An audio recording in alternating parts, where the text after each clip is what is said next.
Pergunto ao senhor presidente, solicito a vossa excelência a utilização dos 10 minutos excedentes. Obrigado, senhor presidente.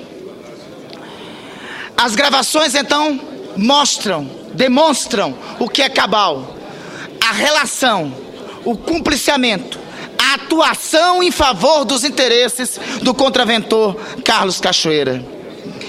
Aqui foi dito que esse procedimento, que o representado em um dos seus diálogos tentava jogar, abre aspas, jogar verde em relação ao contraventor. É de frágil sustentação essa argumentação, pois ele sempre afirmou anteriormente que desconhecia as atividades do seu Carlos Cachoeira. Essa desconfiança seria então assim, gratuita? E o que dizer da afirmação do representado ao senhor Carlos Cachoeira de que a origem da informação provinha, abre aspas, de sempre? Tal afirmação revela que houve outras informações prestadas pelo representado ao contraventor. Outras gravações implicam o representado nessa logística de proteção ao esquema de contravenção de Carlos Cachoeira, como episódio envolvendo o delegado de Polícia Civil Aredes Correia.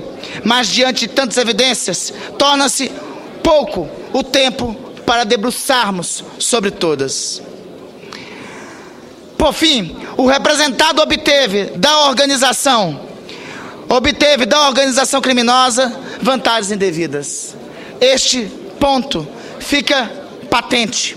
O próprio representado, no memorial entregue a cada um de nós pela douta defesa, aqui diz: pode-se até entender que um senador da República não possa receber um rádio emprestado de um amigo, mas caçar um parlamentar em razão desse fato?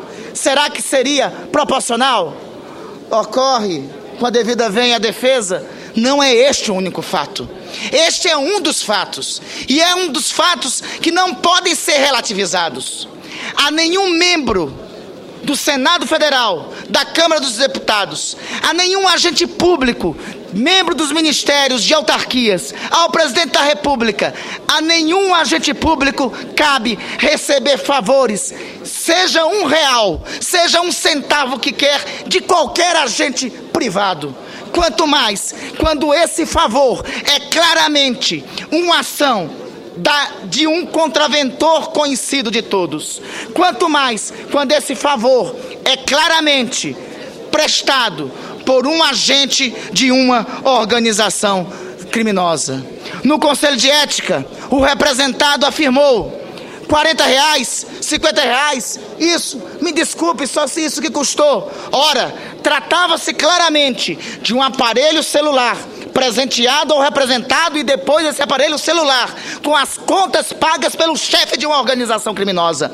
Tratava-se claramente da utilização desse aparelho celular dentre os membros integrantes dessa organização criminosa. Como se não bastasse o peso, a gravidade dessas acusações, nós não estamos falando do valor. A conduta não se mede pelo valor, seja R$50, seja 1 centavo. Seja uma conta milionária, seja uma conta miserável. A conduta do parlamentar exige o princípio de não receber, de não ter, de não obter favores. E nisso a Constituição é clara e é rigorosa.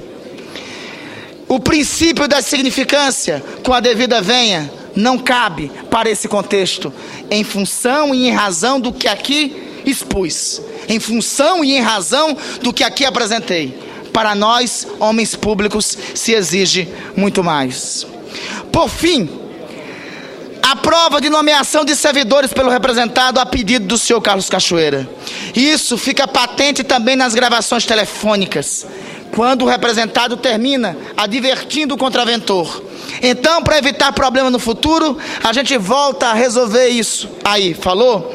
Dando a entender que, passado um tempo, voltaria a ser nomeado o assessor fantasma, assessora fantasma, dita por ele próprio, que havia sido indicada pelo senhor Carlos Cachoeira.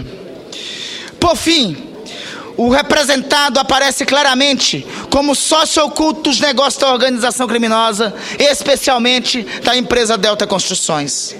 Em determinada época de 2011, as relações entre a organização criminosa e a empresa Delta e o governador Marconi Perillo estavam estremecidas. O motivo desse desentendimento momentâneo foi a divisão da gerência de uma obra viária no entorno de Brasília. O senhor Carlos Augusto Ramos solicita ao representado que este comunique ao governador de Goiás sobre sua insatisfação e mais, que avise ao gestor goiano que o diretor do Detran, senhor Edivaldo Cardoso, deverá pedir demissão. Tal determinação do chefe da organização é seguida à risca rigorosamente e, lamentavelmente, eu repito, pelo senador. O diálogo consta nos autos do processo, o diálogo consta já retratado no parecer do eminente senador Humberto Costa. O diálogo claramente demonstra o nível de relação entre Carlos Cachoeira e o representado. Em um outro diálogo entre Carlos Cachoeira e Cláudio Abreu, este último faz uma revelação muito relevante para entender a postura tão diligente do representado. Em determinado trecho, Cláudio afirma que alguém revelou, em dada reunião de empreiteiras no entorno, o que não deveria. Diz Cláudio que não podia ter falado o nome do Demóstenes. Ele falou o nome do Demóstenes na reunião. Então nós estamos falando que o dono do negócio é um sócio oculto. Aí foi e falou que era o Demóstenes, o dono do negócio. Isso é dito pelo senhor Cláudio Abreu. Pelos elementos dos autos, não há dúvida. Podemos inferir que o representado não mantinha com o senhor Carlos Cachoeira apenas relações pessoais. Tinha sim relações de cumplicidade, de atuação em defesa dos interesses da organização criminosa. Muitas são as provas que cabalmente demonstram a prática não só de uma, mas de várias condutas incompatíveis com o decoro parlamentar, perpetradas pelo representado. Razão pelo qual não resta outra consequência, senão a aplicação aqui da pena máxima a quem descumpre com a ética e com o decoro parlamentar. Em seguidos pronunciamentos aqui, o representado apelou para a sensibilidade dos seus pares. Aqui foi pedido, inclusive, perdão sobre os seus atos, sobre o seu comportamento e sobre a sua postura. Mas no memorial de defesa, ele diz que não cometeu nenhum tipo de crime, que crimes não ocorreram.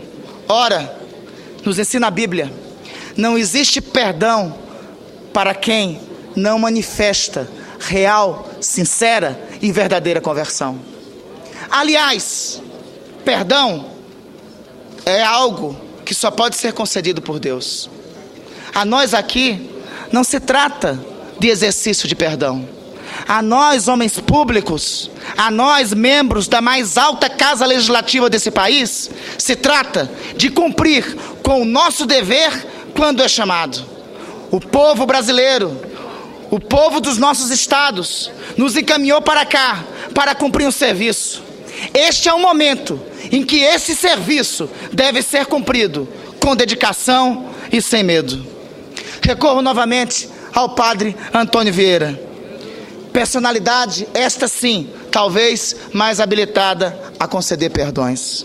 Diz padre Antônio Vieira: mas o que vemos praticar em todos os reinos do mundo é tanto pelo contrário que, em vez de os reis levarem consigo os ladrões ao paraíso, os ladrões são os que levam consigo os reis ao inferno.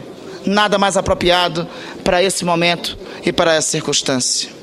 Afirmou ainda o padre Antônio Vieira que mesmo os reis e os representantes do reino, como nós parlamentares, devem ser obrigados à restituição como os ladrões, e que pecam tanto mais gravemente que os mesmos ladrões, quanto é mais perigoso e mais comum o dano com que ofende a justiça pública de que eles estão postos como defensores. Senhor presidente, senhoras senadores, senhores senadores, não basta, na manhã, tarde de hoje, nós responsabilizarmos o pecador. Temos que também encontrar as causas do pecado.